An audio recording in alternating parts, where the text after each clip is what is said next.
إلهي عظم البلاء وبرح الخفاء وانكشف الغطاء. اعوذ باللہ من الشیطان اللعین الرجیم. بسم اللہ الرحمن الرحیم. الحمد للہ رب العالمین والصلاة والسلام علی رسول الکریم وعلی آل بیتہ الطیبین الطاہرین واللعن علی اعدائہم اجمعین. السلام علیکم ورحمۃ اللہ وبرکاتہ. معرفت امام زمانہ عجل اللہ تعالی فرجہ الشریف کے حوالے سے گفتگو جاری ہے. یہ اس سلسلے کی 29ویں قسط ہے. پچھلی قسط میں عرض کیا تھا کہ اللہ تعالیٰ نے انسان کو جسم و جان سے مرکب خلق کیا ہے اور انسان کی جسمانی ضروریات اور روحانی ضروریات ایک دوسرے کو تکامل کرتی ہیں. تو اللہ تعالیٰ کی اس جسم اور جان کو برقرار رکھنے کے لیے اللہ تعالیٰ نے انسان کو مختلف قسم کی قوتیں عطا کی ہیں. کچھ قوتیں وہ ہیں جو زیادہ تر انسان کے مادی رخ یعنی جسمانی ضرورتوں کو پورا کرنے کے لیے ہے. یہ غرائز کہلاتی ہیں. یہ انسانوں میں اور حیوانوں میں مشترک ہیں. تو پچھلی قسم میں غرائز کی تعداد کا تذکرہ کیا تھا. یہ حتمی تعداد نہیں ہے. کچھ ماہرین انسان کے جسم میں 4000 تک غرائز کی بات کرتے ہیں. کچھ لوگ کہتے ہیں کہ نہیں، بنیادی غرائز چند ہیں، باقی سب انہی کی شاخیں ہیں. بہرحال یہ طے ہے کہ انسان کو اللہ تعالیٰ نے جبلی قوتیں عطا کی ہیں اور وہ جبلی قوتیں بہت ہی طاقتور ہیں اور وہ انسان کو مجبور کرتی ہیں کہ وہ اپنے لیے خوراک حاصل کرے، اپنے لیے لباس اور مسکن کا بندوبست کرے، شادی کرے اور اپنے بچے پیدا کرے اور ان کے لیے خوراک، لباس، تحفظ، ان چیزوں کا بندوبست کرے.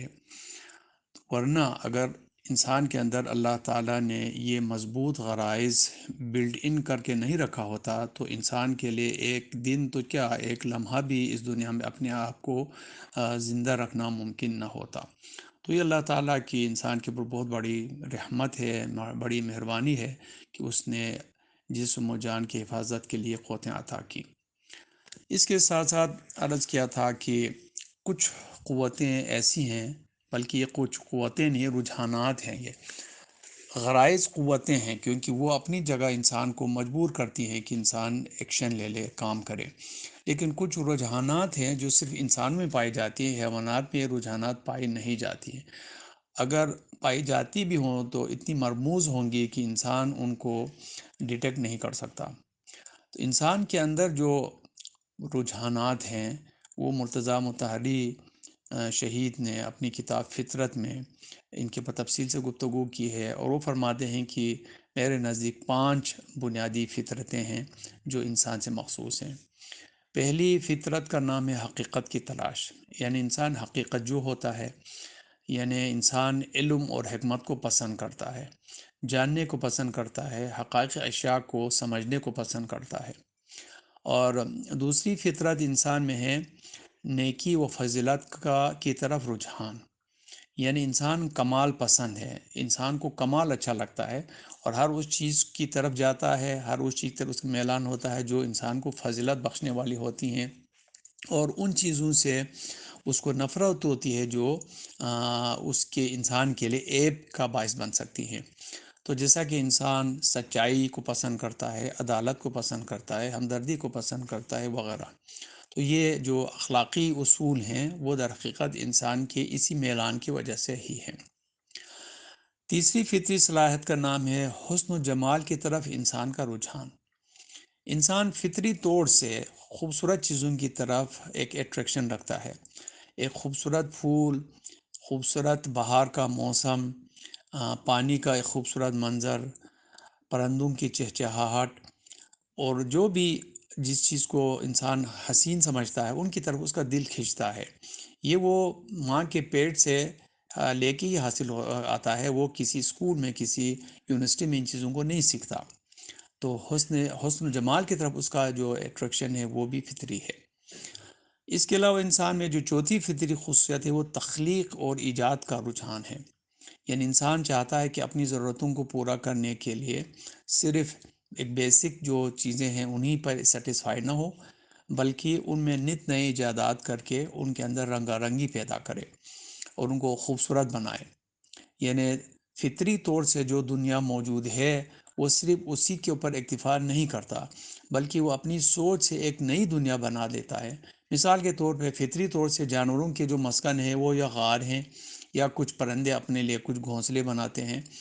بہرحال بہت ہی پریمیٹیو قسم کی ضرورتیں ہیں جس میں حیوان جو ہے نا وہ اپنی زندگی بسر کرتا ہے، لیکن انسان نے اپنا مسکن غار کو شروع میں شاید بنایا ہوگا، لیکن اس کے بعد اس نے مکان بنانا شروع کیا، اور اب مکانات کو زینت دینا شروع کیا، اور اس حد تک ان کو زینت دے دیا کہ انہوں نے ایک لحاظ سے اپنے لیے ایک خیالی جنت بنا لی۔ تو انسان اس طریقے سے وہ تحقیق کار ہے، اور وہ اپنے لیے خیالی جنت بناتا ہے، اور جو کچھ فطرت میں فطری طور سے موجود نہیں ہے اس خیالی جنت میں وہ خود ہی خلق کر کے بنا کے پوری کرتا ہے اپنی ضرورتوں کو۔ اور آخری پانچویں خصوصیت ہے عشق و عبادت کا رجحان، یعنی انسان کے اندر ہیرو پرستی ہے۔ یعنی اگر کسی صاحب کمال کو انسان دیکھتا ہے تو اس کے سامنے جھک جاتا ہے۔ ایک بہت بڑا عالم اس کے سامنے آ جائے تو اس کا دل اس کے سامنے جھک جاتا ہے۔ ایک بہت بڑا بہادر ہو، اور اسی وجہ سے انسان جو ہے نا اس وقت ہیرو پرستی کی طرف جاتا ہے، تو دنیا نے ان کی اس ہیرو پرستی کی فطرت کو جعلی طور سے سیٹسفائی کرنے کے لیے فلموں کے جو ایکٹر ہیں ایکٹریسز ہیں ان کو ہیرو ہیروئن بنانا شروع کیا۔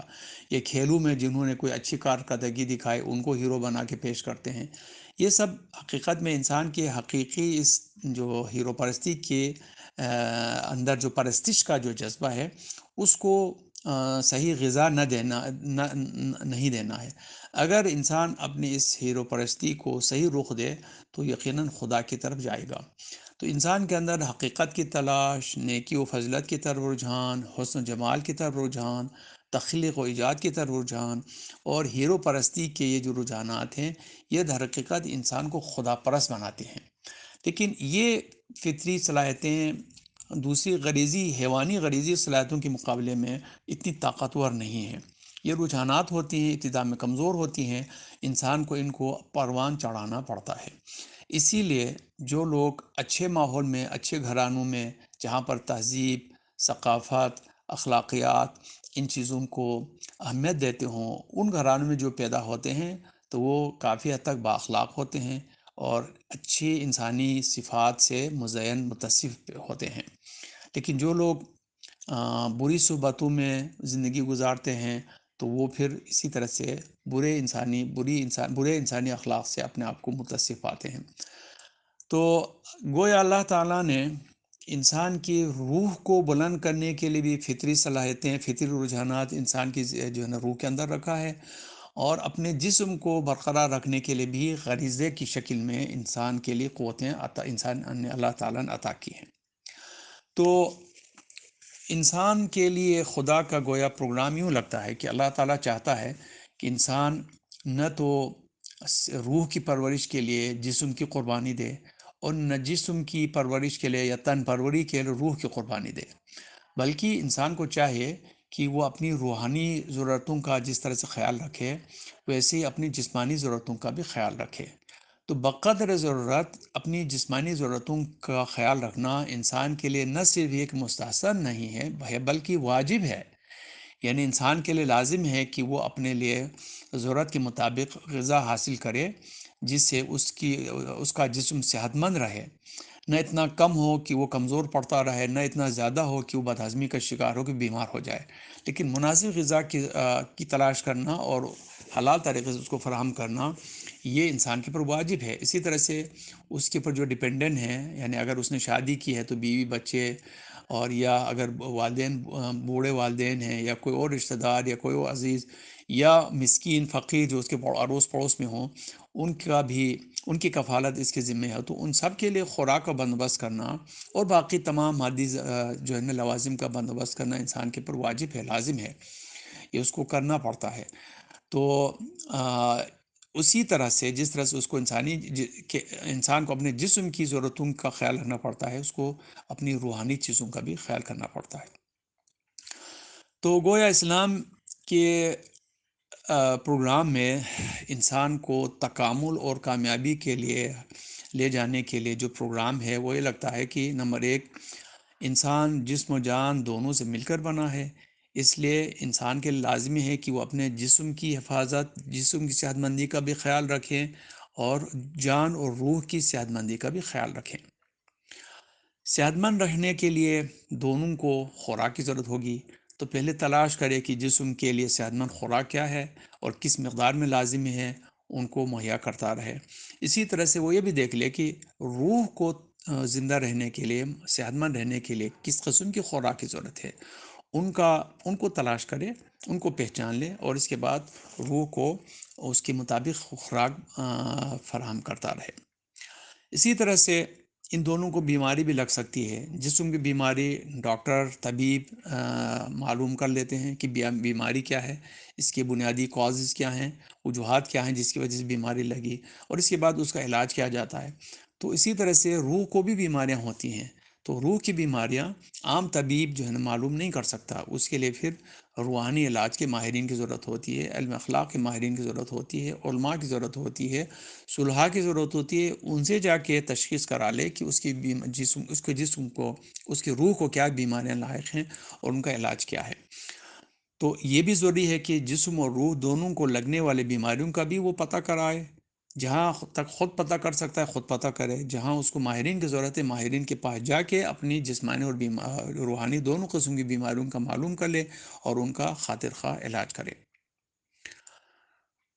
تو اور آخر میں یہ ہے کہ انسان کو چاہے کہ وہ ایک کی ضرورتوں کے اوپر دوسرے کی ضرورتوں کو قربان نہ کرے۔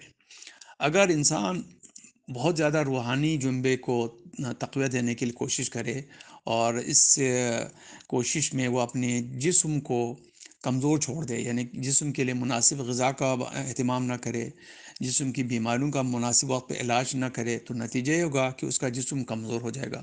جب جسم کمزور ہو جائے گا اس کے اعصاب کمزور ہو جائیں گے، جب اعصاب کمزور ہو جائیں گے تو نفسیاتی الجھنوں اور بیماریوں کا شکار ہوگا، جب نفسیاتی الجھنوں کا شکار ہوگا تو وہ اپنی روح کو بھی صحیح جو ہے نا وہ مقام پر باقی نہیں رکھ سکے گا، کیونکہ اس کی روح بھی پھر جسم کی ان بیماریوں کی وجہ سے کمزور ہو جائے گی، وہ بھی بیمار ہو جائے گی اور آخر میں روح بھی خراب ہو سکتی ہے۔ اسی لیے انسان کو اس دنیا میں جب تک وہ زندہ ہے اور جب تک اس کے ذمے دوسروں کے رزق و روزی ہے، ان کا بھی اس کو خیال کرنا ہے، کوشش کرنی ہے، اور ان تمام چیزوں کا بندوبست کرتے ہوئے روح کی ترقی کے لیے بھی اس نے کوشش کرنی ہے۔ تو ہم اس سے یہ نتیجہ نکال سکتے ہیں کہ انسان فرشتوں کی طرح خالصتاً روحانی مخلوق نہیں ہے۔ اگر وہ چاہتا ہے کہ وہ دنیا میں بھی کامیاب زندگی گزارے، مطمئن زندگی گزارے اور برزخ اور عالم آخرت میں بھی کامیابی حاصل کرے، تو اس کے لیے لازم ہے کہ وہ اپنے جنبہ روحانی یا ملکوتی کا بھی خیال رکھے اور جنبہ ناسوتی یا جس کو ہم مادی کہتے ہیں اس کا بھی وہ اسی طرح سے خیال رکھے۔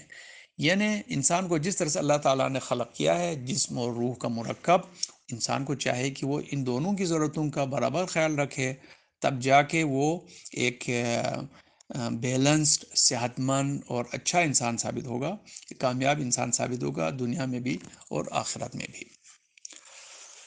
اب مسئلہ یہ ہے کہ آیا انسان کی جو جسمانی بیماریوں کے لیے کیا کرنا چاہے؟ تو ظاہر ہے اس کے بارے میں سارے لوگوں کو معلوم ہے کہ اس کو کس قسم کی بیماریاں ہو سکتی ہیں۔ جو بھی بیماری ہو، جہاں تک وہ خود اندازہ کر سکتا ہے تو خود اس کا علاج کرے یا پرہیز کرے یا کوئی دوائی کھائے، اور اگر خود اس کو ڈائگنوز نہیں کر سکتا تو لازمی ہے کہ وہ کسی اچھے ماہر ڈاکٹر کے پاس جائے، طبیب کے پاس جائے اور اس سے مشورہ لے لے اور اس کے بتائے ہوئے طریقے پہ جن چیزوں سے وہ پرہیز کا کہے ان سے پرہیز کرے، اور جو غذائیں جو ہے نا وہ اس بیماری کے دوران کھانے کے لیے کہے تو انہی غذاؤں کو کھائے، اور جو دوائیاں وہ نسخے میں تجویز کرے ان دوائیوں کا بھی استعمال کریں، اور خدا نخواستہ اگر ضرورت ہو تو آپریشن کر کے ایک فاسد عضو کو اپنے جسم سے الگ بھی کرے۔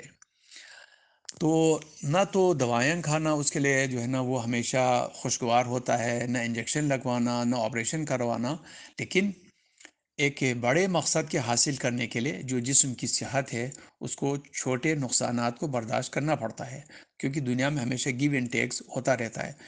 کچھ چیزیں پانے کے لیے کچھ چیزوں کی قربانی دینی پڑتی ہے۔ تو یہ انسان کی عقل اس کو سمجھاتی ہے کہ اگر وہ انجیکشن کے خوف سے مثلا انجیکشن نہ لگوائے تو کہیں سے نہ وہ بیماری کے ہاتھوں وہ مر جائے، یا اس کا کوئی عضو مکمل طور سے ناکام ہو جائے اور عضو معطل ہو جائے، یعنی مثلا ہاتھ شل ہو جائے وغیرہ، کہ آنکھیں دیکھنے سے عاجز آ جائیں۔ تو اس وجہ سے انسان کو ضرورت ہوتی ہے کہ جو بھی ماہر اس کو بتائے اس پر 100% عمل کرے۔ اور اسی طرح سے اگر اخلاقی بیماریوں کا اس کو معلوم ہو کہ میرے اندر کیا اخلاقی بیماریاں ہیں، تو پہلے تو ظاہر ہے جن اخلاقی بیماریوں کو وہ خود سمجھتا ہے ان کا خود علاج کرے، لیکن جن چیزوں کے بارے میں اس کو نہیں معلوم، ان میں باریکیاں ہیں، تو اس کے چاہیے کہ وہ کسی اخلاق کے ماہر کے پاس جا کے یا اخلاقی کوئی ماہر کی کتاب کی لکھی ہوئی کتاب کا مطالعہ کر کے سمجھ لے کہ اس کے اندر کیا اخلاقی بیماریاں ہیں اور ان کا علاج معالجہ کرائے۔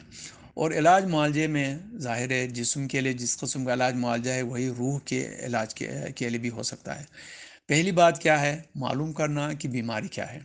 نمبر دو، یہ معلوم کرنا کہ اس بیماری کی بنیادی اسباب کیا ہیں، کیونکہ کچھ اسباب ظاہری ہو سکتے ہیں، کچھ اسباب حقیقی ہوتے ہیں، پیچھے ہوتے ہیں اس کے۔ تو جب تک بیماری کے حقیقی اسباب کا علاج نہ کیا جائے تب تک وہ بیماری دفع نہیں ہوتی۔ مثلا اگر اس کو سر میں درد محسوس ہو رہا ہو اور وہ سر درد اگر تو مثال کے تو تھکن کی وجہ سے ہو تو آرام کرنے سے دور ہو جائے گا، اور کوئی معمولی سی جو ہے نا وہ پین کلر وغیرہ کھانے سے دور ہو جائے گا۔ لیکن اگر وہ سر کا درد پیچھے کچھ اور بیماریوں کی وجہ سے ہو، مثلا ٹینشن کی وجہ سے ہو تو اس کے لیے پہلے اس کو ٹینشن کو دور کرنے کی دوائی یا پرہیزی طریقے استعمال کرنا ہوگا۔ جب تک وہ ٹینشن دور نہیں ہوگا، عارضی طور سے پین کلر سے اس کا سر درد آرام آ جائے گا، اور جیسے ہی وہ پین کلر کا اثر ختم ہو جائے گا، چونکہ وہ بیماری ابھی موجود ہے، اس کا علاج نہیں ہوا ہے، تو اس کو دوبارہ بیماری واپس آ جائے گی۔ تو اس لیے مستقل اس کے علاج کے لیے ضروری ہے کہ اس کے ریئل کاز کو، روٹ کاز کو تلاش کرے اور اس کے بعد اس کا علاج کرائے۔ اور یہی حال جو ہے نا اخلاقی بیماریوں کی بھی ہے۔ اخلاقی بیماریاں بھی پیچ در پیچ ہوتی ہیں، اور کچھ بیماریاں کسی ایک سبب کی وجہ سے ہوتی ہیں، کچھ بیماریاں مختلف اسباب کے مجموعے کی وجہ سے ہو جاتی ہیں۔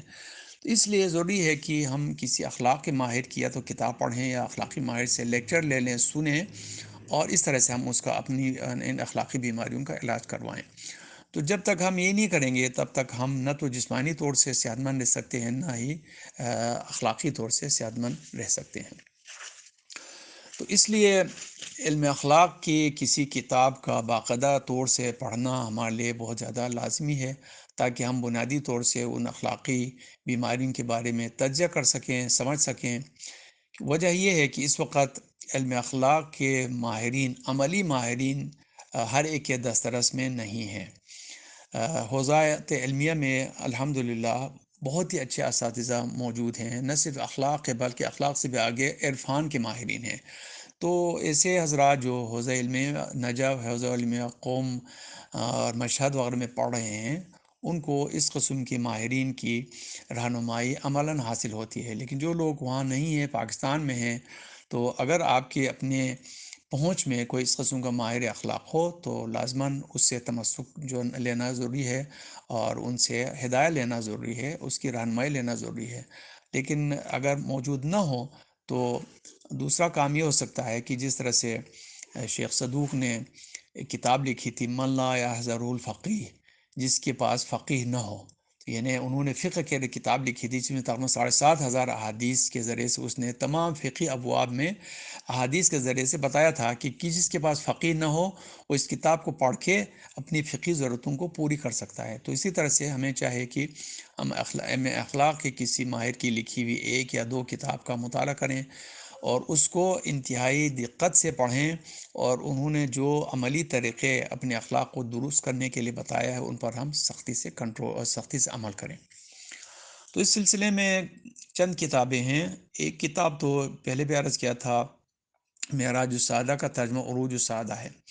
اس میں مسئلہ یہ ہے کہ اس کی زبان پرانی ہے اور فارسی زیادہ ہے، مشکل ہے، تو اکثر لوگ اس کو پڑھتے ہوئے دقت محسوس کرتے ہیں۔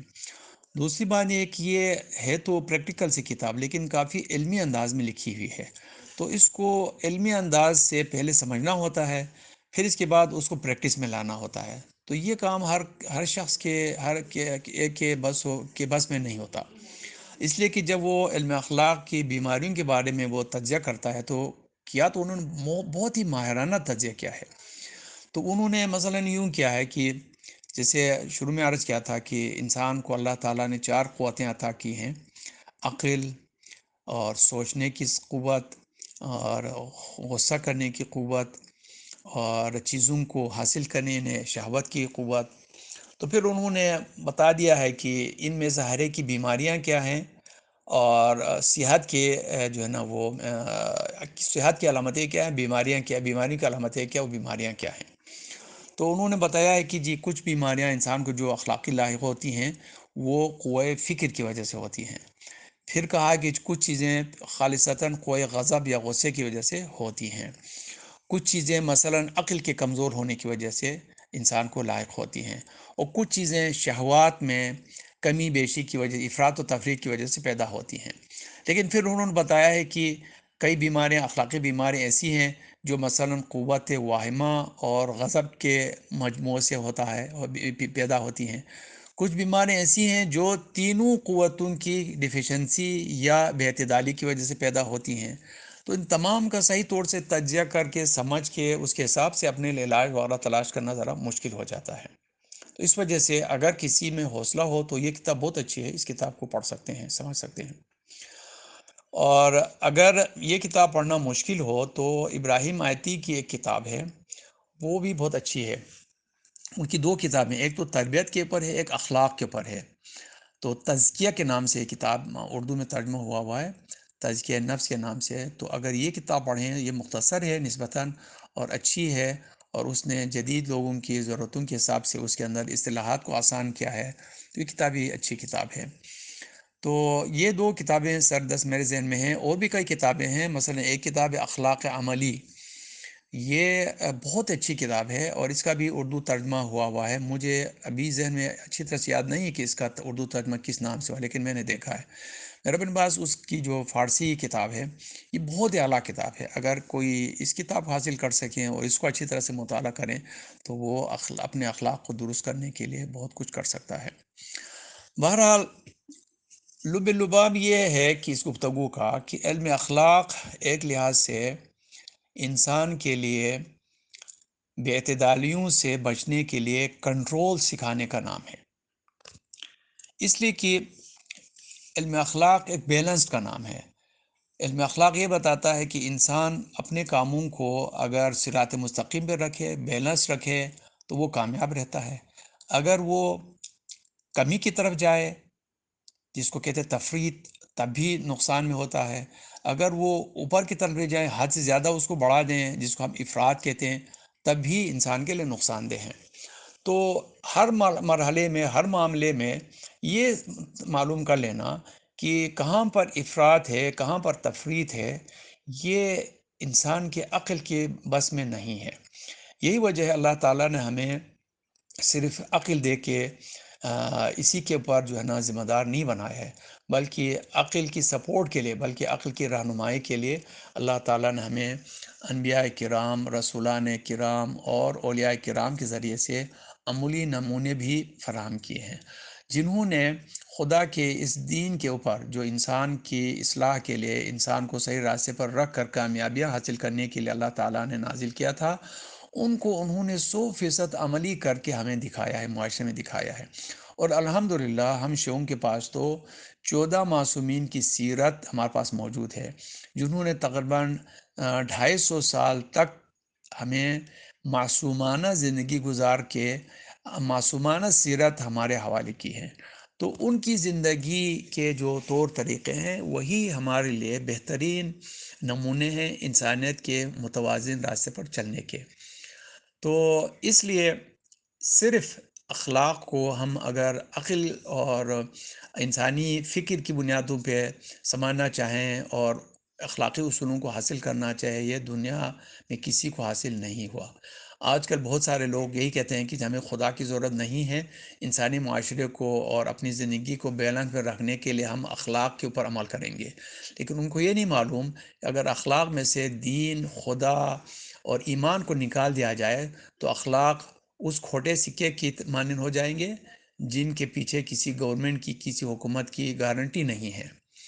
تو اس وجہ سے بنیادی طور سے ہم اخلاق کو پیورلی اخلاقی معیار پر یا عقل کی بنیاد پر نہیں ناپیں گے، بلکہ عقل اور شرع دونوں کی بنیاد پہ ناپنا ہوتا ہے۔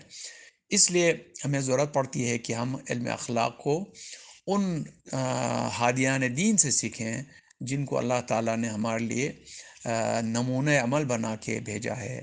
ایک طرف قرآن ہے جو کہ اس وقت ہمارے پاس لکھی ہوئی شکل میں ہے، البتہ رسول کریم صلی اللہ علیہ وسلم پر بولتا ہوا قرآن نازل ہوا تھا، اور ابھی ہمارے پاس جو قرآن ہے وہ لکھی ہوئی شکل میں ہے، اور پیغمبر خدا صلی اللہ علیہ وسلم نے قرآن کو جس طرح سے قرأت فرمایا تھا وہ قرأت بھی ہمارے پاس محفوظ ہے الحمدللہ۔ تو جب ہم تجوید کے ساتھ قرآن کو پڑھتے ہیں تو گویا ہم اسی قرآن کو اسی طرح سے پڑھتے ہیں جس طرح سے جبرائیل امین نے پیغمبر خدا صلی اللہ علیہ وسلم کے لیے تلاوت کی تھی، اور پیغمبر خدا صلی اللہ علیہ وسلم نے باقی امت کے لیے تلاوت کی تھی۔ اور یہ جو تجوید کا جو طریقہ ہے، اس کے طور طریقے وہ بھی حضرت علی علیہ السلام سے ہم تک پہنچی ہیں۔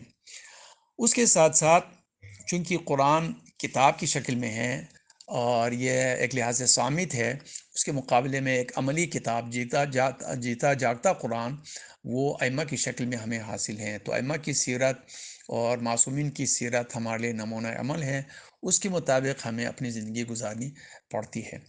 تو یہ اخلاقیات کے بارے میں کچھ بنیادی باتیں تھیں۔